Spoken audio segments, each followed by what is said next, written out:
doctora Patricia Castañeda Salgado, que es doctora en antropología por el Instituto de Investigaciones Antropológicas de la UNAM.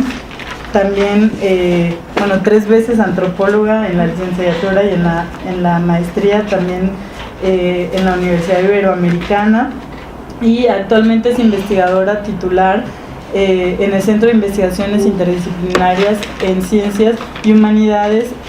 Tiene un trabajo muy interesante sobre metodología de la investigación feminista, sobre perspectivas feministas para fortalecer los liderazgos de mujeres jóvenes.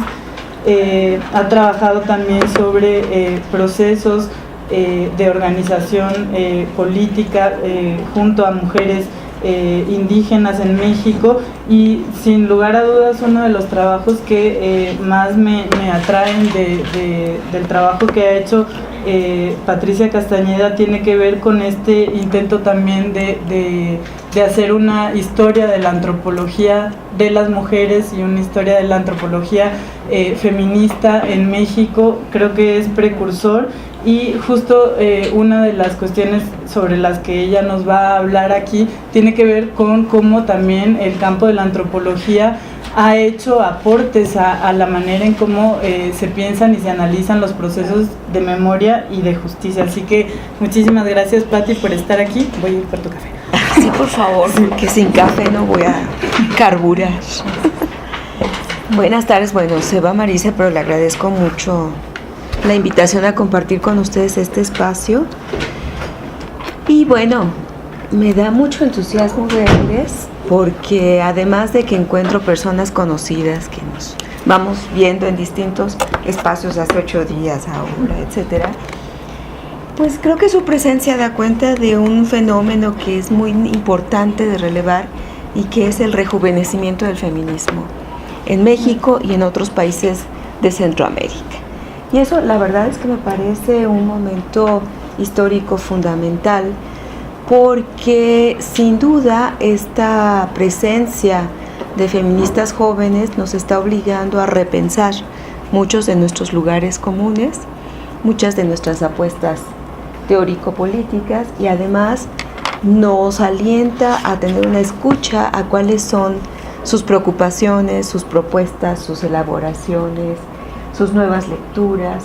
Me gusta mucho ver que entre ustedes se leen, se reconocen, y eso es un proceso que me recuerda mucho, no lo viví porque no estaba lo suficientemente grande entonces, pero que me recuerda mucho históricamente las décadas de los 60 y los 70, cuando fueron mujeres jóvenes feministas quienes inauguraron el feminismo contemporáneo en México. Entonces quizás estamos atendiendo a una vuelta de ciclo de estas historias, y pues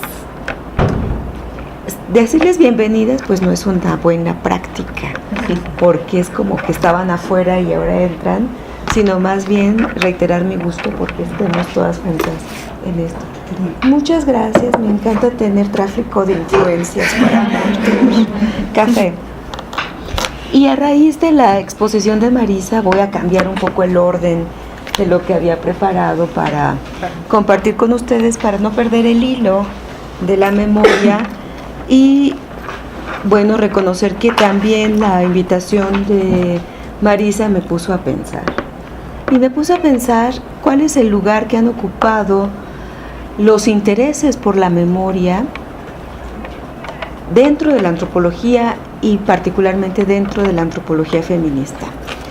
En este punto yo no me atrevería a decir que haya un campo, una línea de investigación consolidada.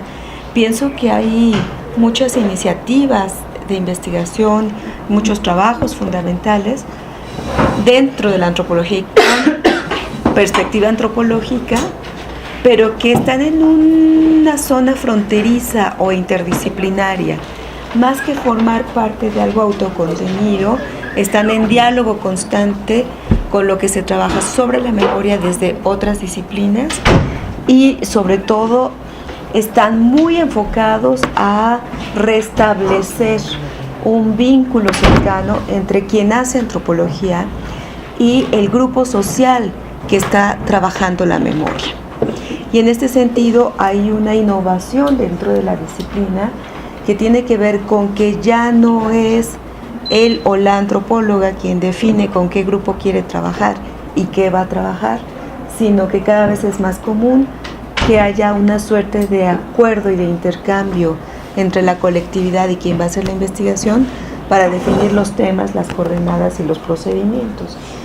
Y considero, a lo mejor muy atrevidamente, que los estudios que se han hecho en los últimos tiempos sobre memoria desde esta perspectiva en México y Centroamérica recorren ese camino y son el resultado de una relación prolongada de quien hace investigación antropológica con una colectividad. Y en este sentido pensé, quizás lo que estamos haciendo ahora es una actualización de lo que en la década de los 80 George Stocking identificó como los motivos románticos de la antropología. En la década de los 80, un grupo de antropólogos con O, masculino, estadounidenses, se dieron a la tarea de escribir la historia de la antropología. Hasta el momento la editaron en varios volúmenes, pero claro que era la historia de la antropología dicha, hecha y escrita en inglés. Era la antropología británica, la antropología estadounidense, seleccionada en varios tomos, organizada en varios tomos. Y uno de ellos se llama precisamente Motivos románticos de la antropología. Y en este texto lo que hacen los distintos autores es tratar de ver no solamente a la antropología como una disciplina moderna, surgida con la Ilustración, sobre lo cual ya se había corrido mucha tinta, sino recuperar ese momento específico de finales del siglo XVIII en el cual el romanticismo no solamente era una tendencia en el arte y la literatura, sino también una forma de pensar. Y cómo esta forma de pensar delineó algunos de los intereses básicos de la disciplina en proceso de conformación y consolidación, que abrió una brecha entre dos formas de hacer antropología que serían reconocidas hasta finales del siglo XIX y principios del XX. Por una parte, aquella antropología, dice Stocking, que era mucho más material, mucho más física, aquella antropología orientada por una perspectiva más objetual, y aquella otra antropología que estaba más involucrada con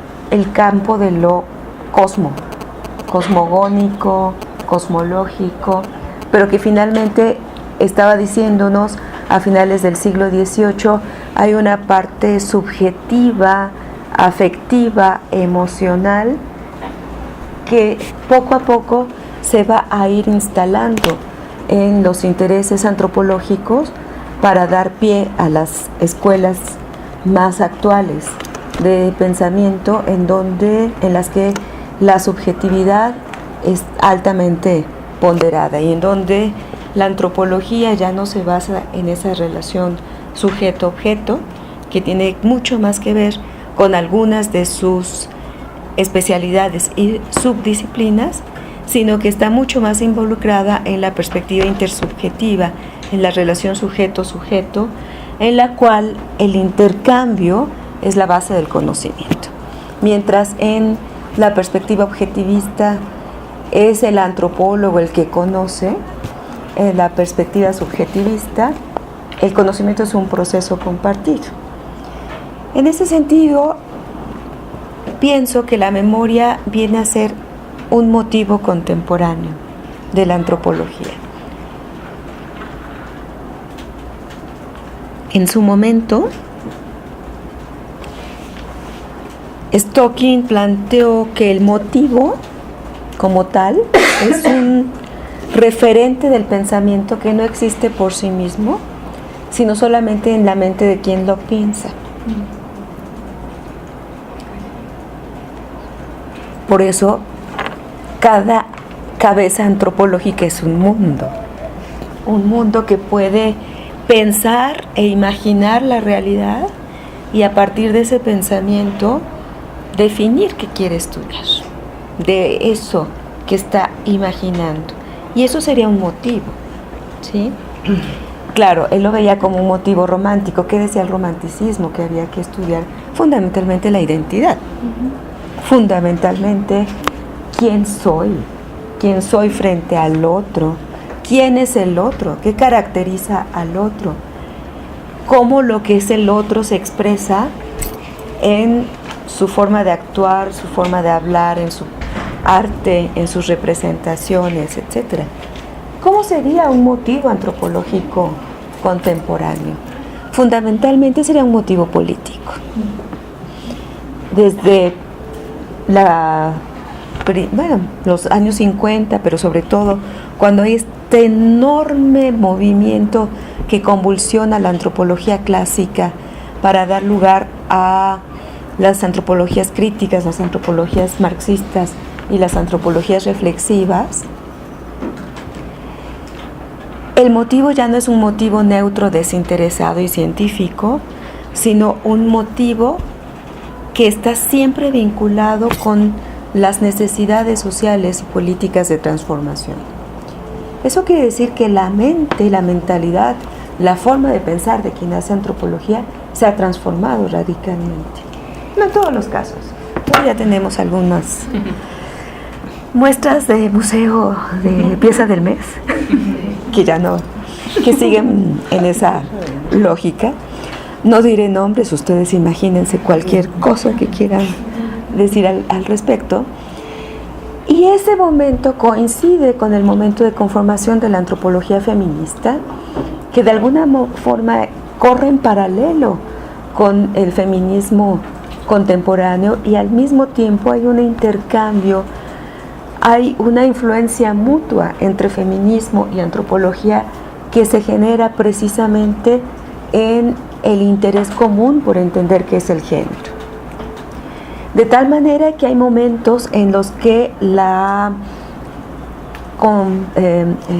concepción, la definición de género pierde sus fronteras y no está muy claro si es una definición que viene de la antropología o es una definición que viene del feminismo, porque hay un diálogo permanente y de mutua influencia, insisto, entre las autoras.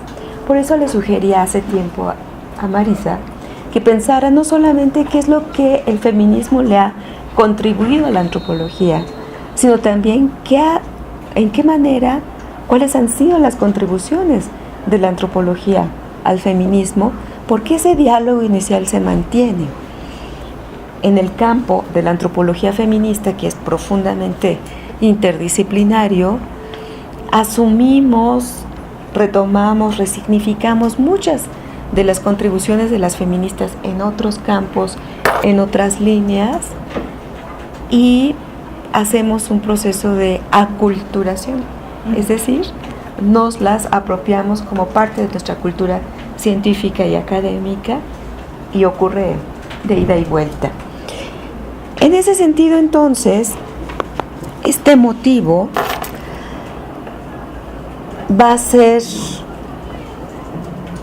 pensado y repensado. Claro que Stocking no ve los motivos contemporáneos, es más bien una elucubración de mis noches de insomnio, con base en la invitación de Marisa. Probablemente haya alguien más que lo haya pensado de esa manera, y no sería raro, porque si una cosa tiene el mundo globalizado es que muchas personas pensamos lo mismo al mismo tiempo. El único problema es que no nos da suficiente capacidad para ver quiénes estamos pensando en lo mismo. Ahí les quiero hacer un comercial, por favor. Si adoran las exposiciones, les recomiendo mucho una que está todavía en el Centro Nacional de las Artes, que se llama Infosphere. Infosphere es un montaje alemán fascinante, en donde se plantea que el planeta, tal como lo conocíamos, pues tenía sus distintas capas hasta llegar a la estratosfera, pero que ahora la esfera globalizada de la información se convierte en un estrato más de todo aquello que afecta al planeta y sus habitantes, y en consecuencia hay un montaje de artistas que reflexionan en torno a todo lo que la red global nos está aportando, que nos da y que nos quita. Entonces es realmente interesante y fascinante y nos puede mover a pensar por qué no estamos más en contacto y más en una comunicación más amplia, siendo que la infosfera nos da todas las posibilidades para hacerlo. Véanla, porque al final de cuentas la última sala no se las voy a decir, porque sería como el final de la película. Es de una profunda reflexión en torno a cómo todo lo virtual forma parte ahora de lo ambiental. Entonces ahí se los dejo de tarea. Dicho esto, entonces... ¡Qué intriga! Igual es un desbarre mío y... No. Más intriga aún. Yo que soy adicta a la intriga. Bueno, siguiendo con esta línea del motivo antropológico, Stocking también dice que de alguna manera este referente que solo existe en la mente de quien piensa es social. No es algo que se le ocurre como una genialidad individual y como un chispazo, y eso lo ha trabajado muchísimo la epistemología, como pensando que el conocimiento siempre es social, el problema es que no está suficientemente socializado. Este motivo es social y lo plantea también, imagínense ustedes, como algo que forma parte, y lo voy a leer, de un amplio rango de subjetividades precondicionantes, condicionadas culturalmente, totalmente postestructuralista y postmoderno, ¿sí? Pero muy sugerente. Si el motivo está ahí como algo preexistente y condicionado culturalmente, ¿de qué manera estaría siendo la memoria un motivo antropológico? ¿Sería parte también de algo que está prefigurado en la colectividad o es algo históricamente construido por la colectividad, que no tiene solamente referentes en el discurso, en una cierta forma de giro lingüístico, sino que forma parte de la realidad de la colectividad? Entonces, con Stocking llegó hasta ahí.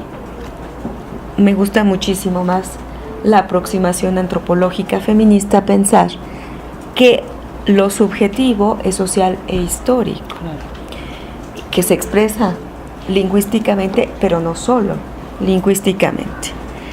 Entonces, lo que sí me gusta tomar en este momento de Stocking es esta idea de que la memoria sería la expresión de una cierta sensibilidad, ¿sí?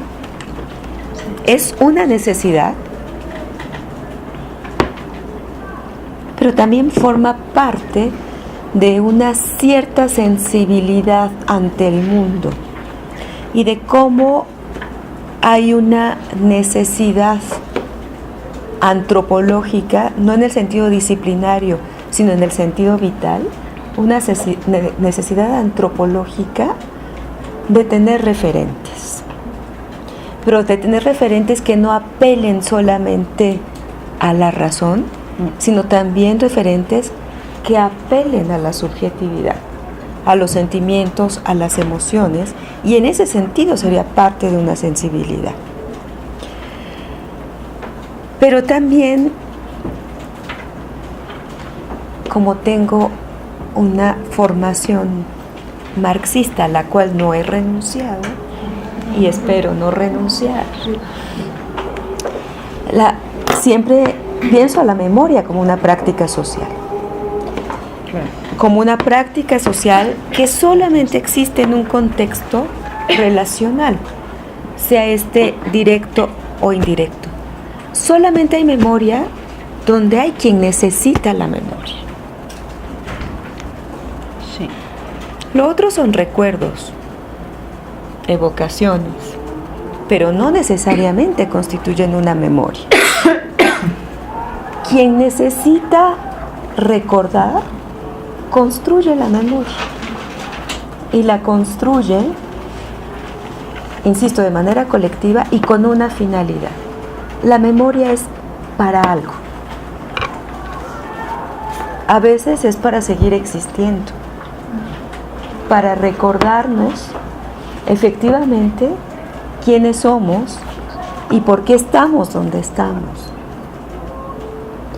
Pero a veces la memoria también sirve para olvidar. Sí.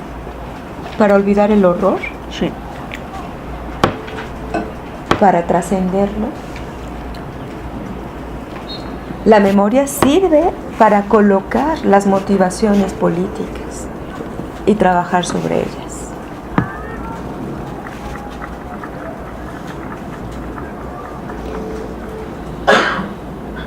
En ese sentido, la memoria no es unívoca, ni direccional, ni unidireccional, ni estática.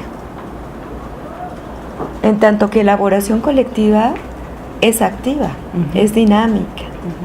Y la memoria pasa por los procesos de construcción, deconstrucción y reconstrucción, de los cuales hablo un poco en el artículo que ustedes leyeron. Y como ya lo leyeron, no me voy a referir mucho a él, a menos que quieran más adelante que platiquemos de algo en particular sobre ese artículo. Ahora, si algo es constitutivo de la memoria para que exista, es que debe ser enunciada.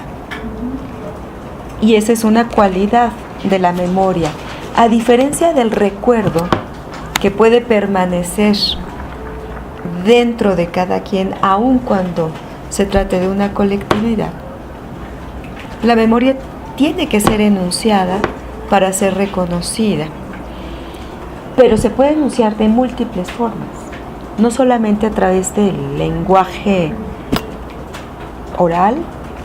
El lenguaje corporal es fundamental para enunciar la memoria. La iconografía es básica, la simbología que acompaña a los elementos de la memoria es, dirían algunas autoras, estructurante, porque la simbología juega con esa relación significado-significante que apela solamente a quienes comparten los referentes de la memoria, y sobre eso tenemos ejemplos inmediatos, ¿no? ¿Cómo se llaman estos? Distintivos, pins, tiene un nombre en español eso. Los botones, ¿no? Por el caso Segur Sarco, Ni Una Más, etcétera, etcétera. Son referentes iconográficos y simbólicos de algo que se está construyendo como parte de una memoria colectiva de quienes son el sujeto privilegiado, más no exclusivo, de la antropología feminista, que son las mujeres. Hecho este preámbulo, ¿cuál sería una aproximación antropológica feminista al estudio de la memoria? Quisiera decir primero cuál sería la particularidad de la aproximación antropológica, aún en el contexto de que es fronteriza, intertransdisciplinaria, etcétera. Y es que hay una cierta tendencia, no sé si un esfuerzo, pero por lo menos una cierta tendencia a estudiar la memoria en el periodo de la corta duración.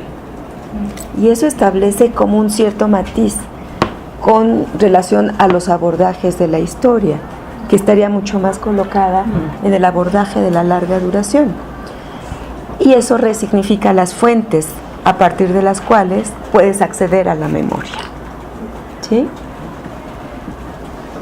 ¿Por qué? Porque lo que estudia la antropología, motivada por estas necesidades políticas de los grupos con los que trabaja, son esas memorias que tienen significación para la acción. ¿Me explico? Sí. Entonces muchas de esas memorias se remiten a la década de los 60 con las dictaduras, a la década de los 70 con los conflictos armados internos, con la guerra sucia. Aunque podamos históricamente inscribir esos procesos en una duración mucho mayor y buscar nexos y vasos comunicantes con otros procesos históricos, las necesidades de esos grupos con los que estamos trabajando tienen que ver con las modificaciones posibles. Y esas modificaciones posibles están históricamente circunscritas a los procesos más inmediatos. Si esto es así, ¿cuál sería la especificidad del abordaje antropológico feminista? Algo que suena como una reiteración, y perdón si ahí discrepo un poco de tu idea de visibilización, No, genial. porque pienso que sigue siendo indispensable para el ejercicio académico, pero también para el ejercicio político, la visibilización entendida como hacer ver, ¿sí? No solamente como decir esto está aquí, sino como un ejercicio político de hacer ver ese sujeto, ese proceso, esa circunstancia, etcétera. Decía, la especificidad sería afirmar que las mujeres son autoras de esa memoria colectiva. Porque generalmente cuando se habla de la memoria, parece que la memoria no tiene sujeto creador de la memoria. O sujetos que portan y transmiten esa memoria. O en el mejor de los casos, son sujetos neutros o son sujetos colectivos, sin sexo, género, etcétera, etcétera, etcétera. Y si algún énfasis pone la antropología feminista es ese: afirmar que las mujeres generan, producen, transmiten memoria en relación a veces con una dimensión, pero a veces en relación con procesos mucho más amplios, y son aquellas dimensiones o procesos en los cuales su condición de género es clave para la estructuración de la memoria, ¿sí?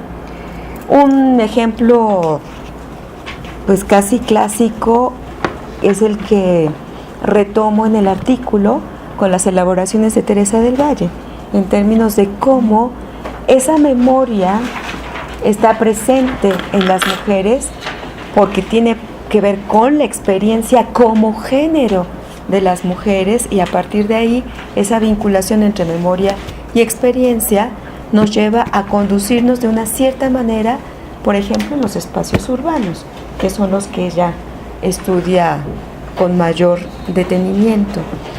Ella trabaja mucho con el miedo como una de esas emociones que sintetiza la experiencia histórica de las mujeres frente a la violencia y la agresión, y que se transmite como parte de una memoria de las mujeres sobre el cuerpo, sobre la sexualidad y la violencia.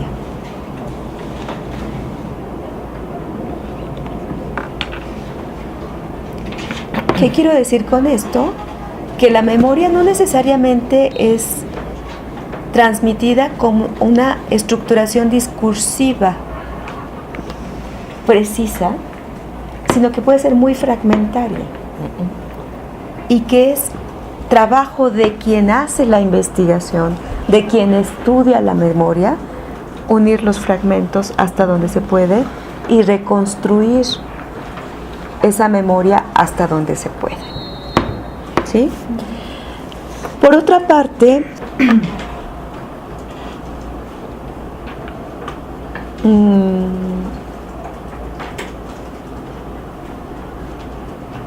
esta especificidad de la antropología feminista viene a ponerle adjetivos a muchos de los referentes de las dimensiones que se trabajan en los estudios en general sobre la memoria, cuando dice, bueno, pero esto no solamente es condición social, es condición de género, Esto no tiene que ver con los cuerpos, tiene que ver con los cuerpos sexuados.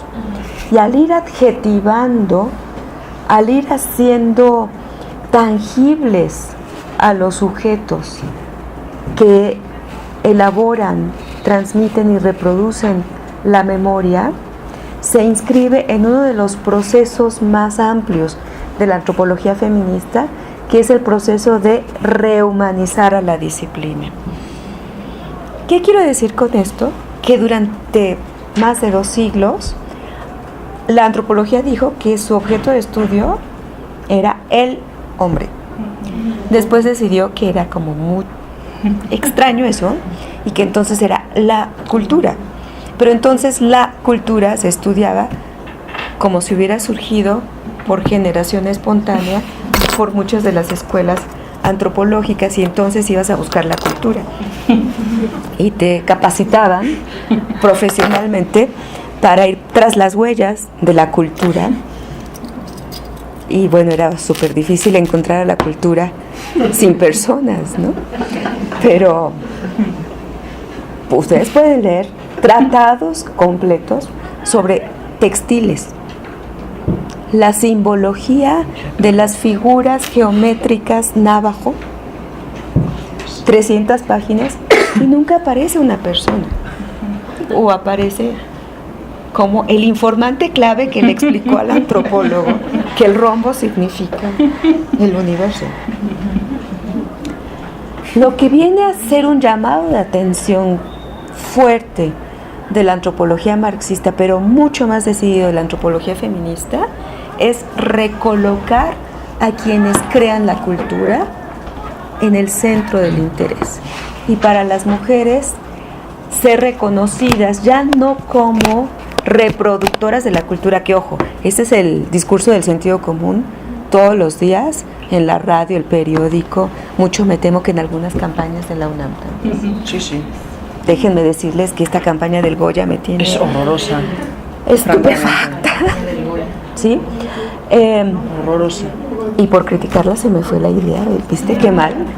Recolocar la situación de la mujer. Más que la situación, reconocer a las mujeres como sujetas de la cultura, como productoras de la cultura, como creadoras. Y cuando decimos creadoras, queremos decir que tienen la capacidad de inventar cultura. Y si no, vean todo lo que hemos inventado las feministas como parte de una cultura nuestra. Así es. Dimensión que todavía a mis colegas les cuesta trabajo reconocer, porque siempre van a encontrar el origen de eso que estamos proponiendo. No, pero es que en realidad eso ya lo había dicho quién sabe quién. Y cada vez que hablo de antropología feminista en mis círculos disciplinarios, dicen, eso no es ninguna novedad, porque la antropología siempre ha reconocido a las mujeres. Claro, cómo, dónde, en relación con quién, dónde, eso es sensacional. Pero bueno, eso es parte Es horrible. de todo Cansado. Lo que estamos... Mandémoslos a Wikipedia, de verdad. Es que Por supuesto. es cansada la combinación de ignorancia y arrogancia. ¿Con una tercera? Bueno, no sé, ¿Cuál? con cualquiera que acabe en ansia puede funcionar.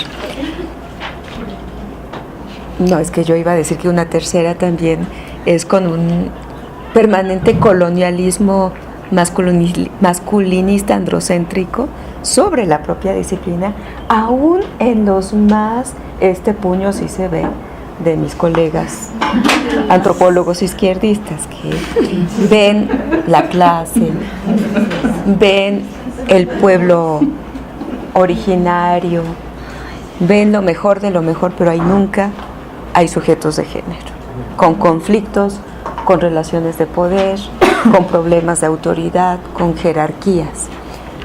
Y por eso de repente me frené en decir, bueno, ¿será que realmente nos interesa la memoria colectiva en la acepción que tenemos de colectivo? ¿O tenemos que buscar otra forma de adjetivar desde la antropología feminista esa memoria compartida que genera nexos entre individuos. Porque necesitamos reflexionar en relación con qué definimos como colectivo. Y en buena medida hay una suerte de prejuicio en buena onda de que lo colectivo es homogéneo, horizontal, armónico, con intereses compartidos, en busca del bien común. Y cuando le rascamos un poquito, pues no siempre lo que se presenta como colectivo reúne estas características. Habrá quien diga, no, es que realmente a lo que queremos aludir es a que es la memoria social, no de un solo individuo. Pero yo no sé si adjetivarla como social nos resuelve la dificultad de ver cómo hay una participación diferenciada de sujetos diferentes y desiguales en la generación de esa memoria compartida. Entonces, desde el punto de vista de la antropología feminista tenemos muchas más interrogantes que propuestas. Espero que eso sea bueno, por lo menos para pensar dentro de su seminario, y tiene que ver con los cronotopos, es decir, con estos cruces que propone Teresa del Valle analizar entre el tiempo y el espacio tamizados por el género, pero tiene que ver también con cómo a partir de la memoria se generan vindicaciones socialmente sustentables. ¿Sí? Es decir, vindicaciones que realmente son compartidas por el grupo colectivo, como ustedes le quieran llamar, y que generan la suficiente expectativa política para mantenerlas como una vindicación por la cual luchar. ¿Sí? En ese sentido, la relación entre vindicación y exigencia es directa con las demandas de justicia, que es el otro vector sobre el cual muchas antropólogas feministas están trabajando de un tiempo a la fecha, con las mismas dificultades de qué entendemos por justicia y qué horror con el modelo liberal de justicia, pero al mismo tiempo hay una parte de ese modelo liberal a la cual tenemos que apelar para tener resarcimiento. No es un problema sencillo y también es muy complicado adjetivar el término de justicia, pero la parte que a mí me interesa mucho más por la vertiente antropológica es cómo en la vindicación la memoria apela a los mitos. Y ahí entonces hay un coqueteo con la memoria larga o con la historia de larga duración, cuando se apela a esos mitos o se crean mitos. Insisto, esto es la perspectiva antropológica. Cómo hay un conjunto de mitos que permiten validar y legitimar socioculturalmente las vindicaciones que se hacen desde la memoria. El pensamiento decolonial es ejemplar en ese sentido, porque muchas de las vindicaciones políticas apelan a esa conjunción de memoria y mitología. Bueno, el mito del pasado glorioso prehispánico en términos de equidad de género es una apelación mítica. No hay evidencias empíricas, etnográficas, arqueológicas suficientes para decir que eso ocurrió, pero simbólica e ideológicamente funciona. Hay enormes intentos por reconstruir esa historia anterior a la invasión para ver si efectivamente el mito se sostiene. Algunas veces ya se me acabó el tiempo. Sí, ya nada más cuento esto rapidísimo. Algunas necias pensamos que el mito no solamente es para legitimar lo actual, sino para tener perspectiva de futuro. Y que en ese sentido hay otra forma de articulación de la memoria con el mito. Primero, porque el mito no es ahistórico. El mito se crea, se produce en un determinado momento para unos ciertos fines. Y hay mitos que están centrados en la idea de revuelta. Y se puede hacer uso de ese mito de la revuelta para la transgresión. Por ejemplo, en torno a la figura de Heréndira, como esta mujer líder purépecha que luchó frente al ejército español, etcétera, se ha generado una memoria, o más bien, no una memoria, se ha generado un conjunto de elementos vindicativos para las mujeres purépechas organizadas, que ahora dicen que ese mito se puede volver realidad. ¿Sí? Hay una reconfiguración del personaje, una actualización para lo que viene, no solamente para autorizarse culturalmente la acción actual, sino también para las perspectivas de futuro. En ese sentido, entonces, la vinculación entre memoria y mito puede fortalecer, insisto, la revuelta y la transgresión. Y en ese sentido la memoria cumple con esta función. Me choca porque es una palabra muy cargada de postura política, pero digamos, la memoria, como dice Elena, activa, y ese verbo me gusta más, mucho más, activa estas posibilidades de cambio que no se dan solamente en la lucha, en las acciones, sino que tienen que estar presentes también en los imaginarios y en las mentalidades, para que esos elementos de la memoria encuentren con qué activarse. Bueno, entonces, puedo decir una ultimísima cosa más y ya, prometo. Si algo tenemos todavía como camino por andar en este estudio de la memoria desde una perspectiva antropológica feminista, es dar un viraje para encontrar no solamente la memoria en la perspectiva de construir el memorial de agravios, como dijeron las feministas de la línea ilustrada, sobre todo españolas, sino también para encontrar el memorial de otras posibilidades de ser, ¿sí? Y en ese sentido, creo que una gran tarea por hacer es cómo trabajar de manera colectiva para construir no solamente la memoria de la violencia, sino también la memoria de la paz y la memoria de todo aquello que no tenga que ver con guerra, exterminio, extractivismo, aniquilación, porque algunos ejemplos debe haber. Hay muchísimos museos de la memoria para que no se olvide el agravio vivido, ¿sí? Pero ojalá algún día construyamos un museo de la paz. Bueno, ya no les conté de la Coyol Shauki, pero será otro día.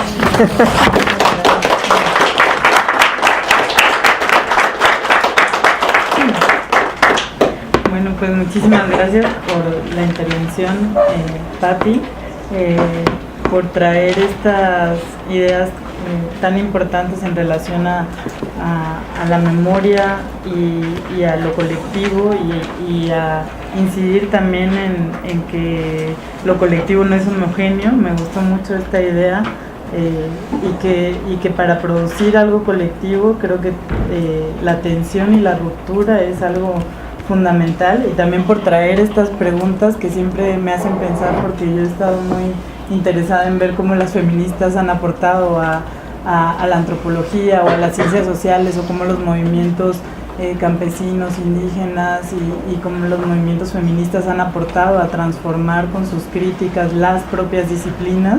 y sin embargo hay todo este trabajo también desde los campos disciplinarios, quienes están haciendo antropología, de poner en cuestión también a los propios movimientos sociales, a la manera en cómo los movimientos feministas se van articulando, y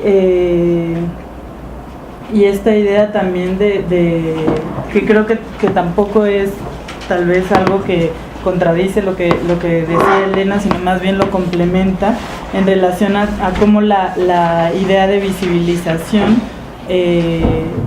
es hacer ver, ¿no?, a los sujetos, y que esa circunstancia es muy, muy importante. No voy a seguir con como la recopilación de ideas porque es largo y quiero que hablemos, pero sí también como algunas de las preguntas que se me quedan en relación a tu exposición tienen que ver con si podríamos hablar de una memoria de y desde las mujeres, si podríamos hablar también de una memoria feminista, por supuesto cuál sería la implicación que tiene el género en las memorias, y cómo también la implicación de las mujeres y de las feministas replantea formas de entender la justicia que no nada más van por la vía de la justicia ordinaria, sino otras formas también de entender la justicia de manera alternativa, en donde se ponga en primer lugar la dignidad, la vida y las emociones y los dolores de las personas que han vivido hechos traumáticos. Entonces, bueno, dejo ahí esas preguntas.